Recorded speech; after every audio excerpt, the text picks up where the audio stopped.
Magandang gabi po. Ito po ang resulta ng 9 PM draw ngayong Friday, July 14, 2023.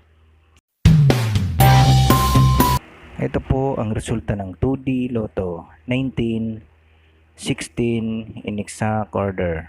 At ito naman po ang resulta ng Mega Lotto 645, 8, 12, 15, 16, 41 at 43. In any order, ang jackpot prize ay 36,918,981 pesos in 80 centavos.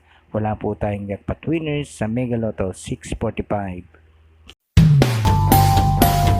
At ito naman po ang resulta ng Ultra Lotto 658, 2, 15, 22, 37, 48 at 51. In any order, ang jackpot prize ay 49,500,000 pesos. Wala po tayong jackpot winners sa Ultra Lotto 658. Congratulations po sa lahat ng mga winners. Palike and subscribe na lang po ng video ito para palagi kang updated sa mga bagong Lotto result.